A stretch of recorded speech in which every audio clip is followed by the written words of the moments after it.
सोचो तुम पैदा तो एक बहुत ही लेजेंडरी ड्रैगन की किस्मत लेके हुए हो, एकदम ओवर पावर बनने के लिए, लेकिन तुम्हारी वही किस्मत तुम्हारा सबसे बड़ा श्राप बन जाए और तुम्हें अंदर ही अंदर खाने लगे। कैसा फील होगा?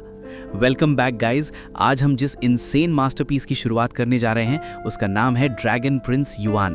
ब्रो मैं पहले ही बता दूं, ये कोई नॉर्मल क्लीशेड कल्टीवेशन स्टोरी नहीं है।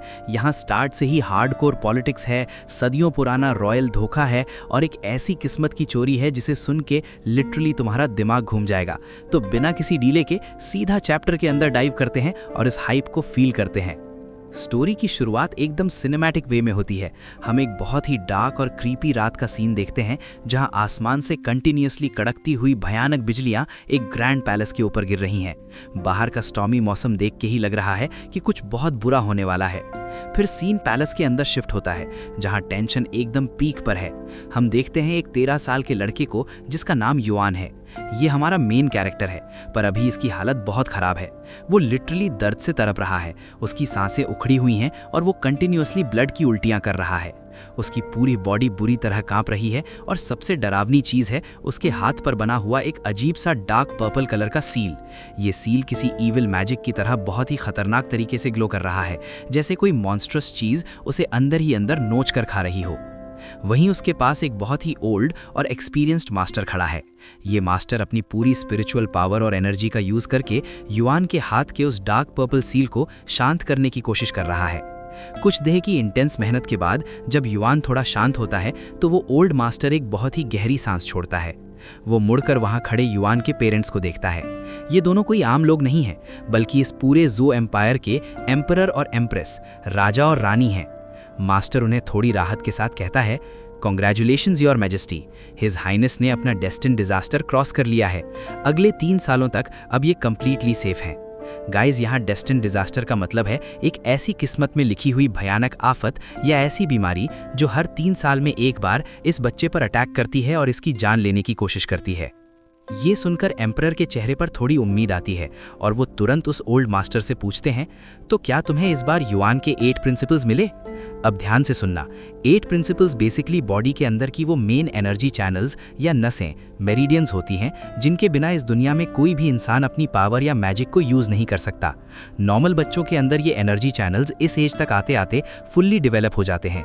लेकिन जब मास्टर ये सवाल सुनता है तो वो बहुत ही सैड होकर अपना सर ना में हिला देता है और कहता है, नहीं, वो अभी भी वहां नहीं है। जैसे ही मास्टर ये बोलता है, रानी जो अब तक अपने इमोशंस को कंट्रोल करके खड़ी थी वो पूरी तरह से टूट जाती है। उसकी आंखों से आंसू बहने लगते हैं और सदमे की वजह से वो खुद भी खांसते हुए अपने मुंह से ब्लड थूक देती है।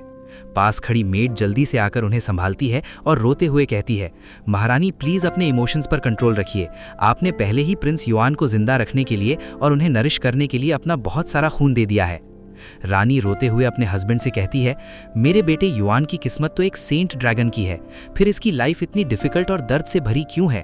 क्या इसका मतलब ये है कि उसके पास अब जिंदा रहने के लिए सिर्फ 3 साल बचे हैं? ओल्ड मास्टर बहुत ही भारी मन से इस बात को कंफर्म करता है।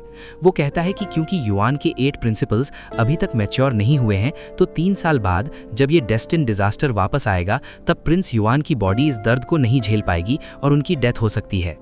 तभी इस डीप इमोशनल सीन के बीच में पीछे से एक बहुत ही वीक पर सीरियस आवाज आती है। हम देखते हैं कि बेड पर लेटा हुआ युआन अब होश में आ चुका है।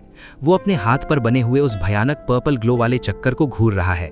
युआन एकदम स्ट्रेट फेस के साथ अपने पेरेंट्स को देखता है और कहता है, फादर एम्परर, मदर एम्प्रेस, इस बार आपको मुझे पूरा सच बताना ही होगा। आखिर मेरे साथ ये सब हो क्या रहा है? एम्परर अपने बेटे को इस तरह देखकर समझ जाते हैं कि अब सच छुपाने का कोई फायदा नहीं है। वो बहुत ही गुस्से और दुख के साथ बोलते हैं, ये युआन लॉन्ग पॉइजन है, यानी कि रिजेंटफुल ड्रैगन पॉइजन। ये एक ऐसा श्रापित जहर है जो किसी की किस्मत को खा जाता है और अंदर ही अंदर उसकी लाइफ फोर्स को खत्म करता रहता है। युआन थोड़ा शॉक होता है। फिर एम्परर उसे समझाने के लिए हिस्ट्री में पीछे जाते हैं। वो युआन से पूछते हैं कि युआन, तुम वू डायनेस्टी के बारे में क्या जानते हो? युआन तुरंत रिप्लाई करता है कि वू डायनेस्टी तो इस पूरे कांगफान मेनलैंड की सबसे ग्रेटेस्ट और सबसे पावरफुल डायनेस्टी है। तब एम्परर एक बहुत ही mind blowing dark secret reveal करते हैं। वो कहते हैं कि क्या तुम्हें पता है कि आज से 15 साल पहले वो वू डायनेस्टी कोई पावरफुल एम्पायर नहीं था, बल्कि वो तो हमारे जो एम्पायर के अंडर काम करने वाले सर्वेंट्स थे। ये सुनकर युआन पूरी तरह से हैरान रह जाता है कि हमारे सर्वेंट्स इतने पावरफुल कैसे बन गए। एम्परर गुस्से में अपनी मुट्ठी भींचकर आगे बताते हैं कि 15 साल पहले वू फैमिली ने हमें धोखा दिया और हमारे ही खिलाफ एक मैसिव रिबेलियन, बगावत स्टार्ट कर दी। 1 साल के अंदर ही हमारा पावरफुल जो एम्पायर पूरी तरह से बर्बाद हो गया और इस सब के पीछे सिर्फ एक वजह थी, एक प्रोफेसी यानी भविष्यवाणी जो वू फैमिली के बीच आग की तरह फैल गई थी। वो प्रोफेसी थी, जब पाइथन ड्रैगन को निगल लेगा तब वू फैमिली आबाद हो जाएगी। When the python swallows the dragon, the Wu family shall prosper. Emperor आगे बताते हैं कि स्टार्टिंग में मुझे इस लाइन का मतलब बिल्कुल भी समझ नहीं आया था। वू फैमिली की आर्मी पागलों की तरह हमारे एम्पायर को डिस्ट्रॉय करती हुई बिल्कुल हमारी कैपिटल सिटी के गेट तक आ पहुंची थी, लेकिन फिर अचानक उन्होंने अपना अटैक रोक दिया। वो हमें मारने के बजाय बस बाहर घेरा डालकर खड़े थे, जैसे वो किसी बहुत ही इंपॉर्टेंट चीज का वेट कर रहे हों, और वो वेट था तुम्हारे पैदा होने का। युआन, ये सुनते ही युआन के रोंगटे खड़े हो जाते हैं। तभी रानी आगे आती है और रोते हुए युआन को बताती है, बेटे, जब तुम पैदा हुए थे तो तुम्हारे पास ऑलरेडी तुम्हारे 8 प्रिंसिपल्स फुल्ली डेवलप्ड थे। तुम पैदा होते ही यांग ची यानी कि प्योरेस्ट और सबसे पावरफुल लाइफ एनर्जी के लेवल पर थे। तुम हमारी जो फैमिली के पहले सेंट ड्रैगन थे। सेंट ड्रैगन का मतलब है एक ऐसी गॉड लेवल डेस्टिनी वाला बच्चा जो सदियों में एक बार पैदा होता है और पूरी दुनिया पे राज करने के लिए बना होता है। रानी बताती है कि जिस दिन तुम्हारा जन्म हुआ था उस दिन आसमान का नज़ारा ही बदल गया था।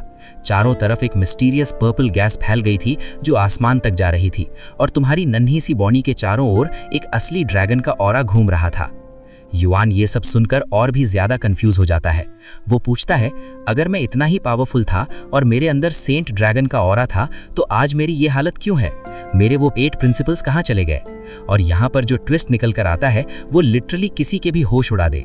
एम्परर बहुत ही भारी आवाज में बताते हैं, क्योंकि जिस एग्जैक्ट मोमेंट पर तुम पैदा हुए थे उसी सेम टाइम पर दुश्मन वो एम्परर की वाइफ ने भी 2 बच्चों को जन्म दिया था, एक लड़का और एक लड़की।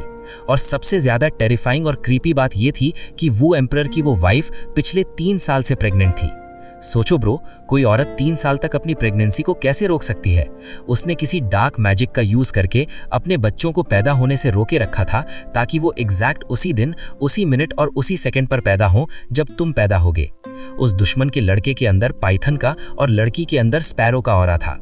एम्परर आगे बताते हैं कि हमारी दुनिया के लेजेंड्स कहते हैं कि जो बच्चे एक ही साल, एक ही महीने और एग्जैक्ट एक ही दिन पैदा होते हैं उनके पास एक दूसरे की डेस्टिनी यानी किस्मत को डिवावर करने की, निगल लेने की पावर होती है। तब जाके एम्परर को उस प्रोफेसी का असली मतलब समझ में आया। उन्होंने समझा कि वू फैमिली का असली प्लान कभी भी सिर्फ हमारे एम्पायर की जमीनों पर कब्जा करना था ही नहीं, उनका एक लौता टारगेट तुम थे युआन। वो लोग तुम्हारे उस गॉड लेवल सेंट ड्रैगन की किस्मत और पावर को चुराना चाहते थे ताकि उनका पाइथन उस पावर को निगल कर खुद को एक लेजेंड बना सके। और इसी एक्सट्रीमली डार्क और गूज़बम्प्स देने वाले क्लिफ हैंगर के साथ ये फर्स्ट चैप्टर और ये ब्रूटल बैक स्टोरी यहीं पर एंड होती है। एक ऐसी किस्मत जिसे पैदा होते ही दुश्मनों ने चुरा लिया। अब युआन इस 3 ईयर की शॉर्ट लाइफ और इस जहर के साथ क्या करेगा? Next part भेजूं?